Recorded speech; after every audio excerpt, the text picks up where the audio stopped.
জুবিনদাৰ আত্মা। এই দৃশ্যটো দেখাৰ লগে লগে সিদ্ধাৰ্থৰ হাত ভৰি বৰফৰ দৰে ঠাণ্ডা হৈ পৰিল। বৰ্তমান বাক্সা আৰু হাফলঙৰ কাৰাগাৰত বন্দী হৈ আছে। লোকৰ টকাৰে বিলাসী জীৱন যাপন কৰা শ্যামকানু মহন্ত আৰু সিদ্ধাৰ্থ শৰ্মাৰ এতিয়া ঠিকনা বাক্সাৰ কাৰাগাৰ। আজি আমি আপোনালোকক বাক্সাৰ জেলত গভীৰ নিশা ঘটা এটা আচৰিত ঘটনাৰ কথা কম, যি ঘটনাই বাক্সা জেলৰ চাৰি দেৱালৰ ৰহস্য যেন খুলি পেলাইছিল। কাৰাগাৰৰ অন্ধকাৰ কোঠাটোৰ ভিতৰত জুবিনদাৰ একালৰ অতি বিশ্বস্ত সংগী তথা মেনেজাৰ সিদ্ধাৰ্থ শৰ্মা। যোৱা নিশাৰ ঘটনা।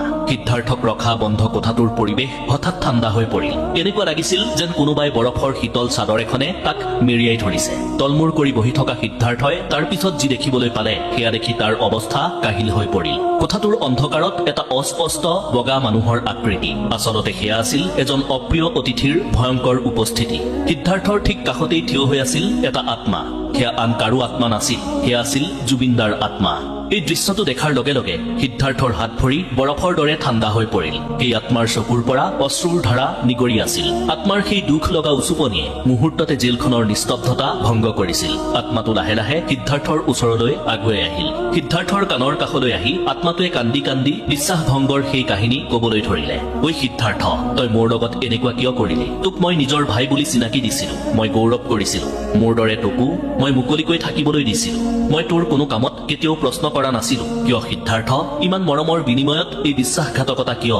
তোক মই নিজৰ ছাঁ বুলি ভাবিছিলো, আৰু তই মোক আন্ধাৰৰ মাজলৈ চিতাৰ জুইকুৰাৰ মাজলৈ ঠেলি দিব পাৰিলি। যিখন অসমৰ কথা ভাবি মই বলিউড ত্যাগ কৰি আহিছিলো, সেই প্ৰাণৰ অসমখনৰ পৰা তই মোক দূৰ কৰিলি। মই ভাল পোৱা মোৰ জন্মভূমিৰ পৰা মোক চিৰদিনৰ বাবে কাঢ়ি নিলি। মৰমৰ বিনিময়ত এই প্ৰতাৰণা কিয় কৰিলি? মোক মাৰি তহঁতে কি পালি? কি শান্তি পালি? জুবিনদাৰ আত্মাটোৱে এইদৰে উচুপি উচুপি কথাবোৰ কৈ থাকোতে সিদ্ধাৰ্থই চকু টিপ মাৰিব পৰা নাছিল। নিথৰ হৈ সি জুবিনদাৰ আত্মাৰ ফালে চাই আছিল।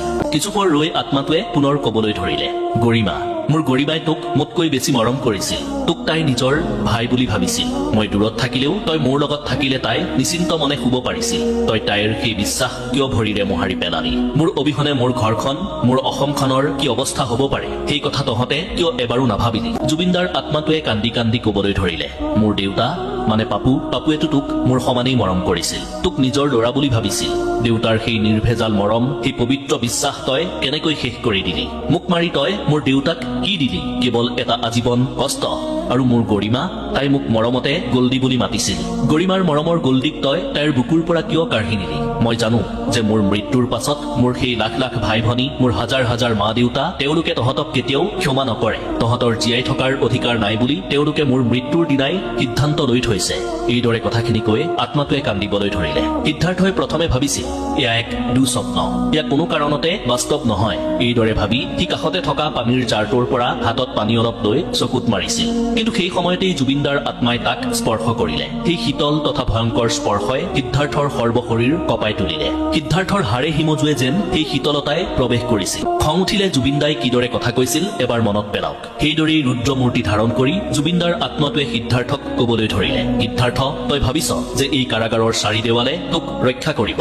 নহয়, তহঁতৰ সকলোৰে শেষ সময় আহি গৈছে। মোক ভাল পোৱা লাখ লাখ ভাই ভনী, লাখ লাখ মা দেউতাই মোৰ বাবে কিদৰে ন্যায় বিচাৰি আছে দেখিছতো? তহঁতে ভাবিছ যে মোৰ মৃত্যু এটা দুৰ্ঘটনা আছিল বুলি কৈ তহঁত হাৰি যাবি, কিন্তু তহঁতৰ এই ৰহস্যৰ ওৰ পৰিবই।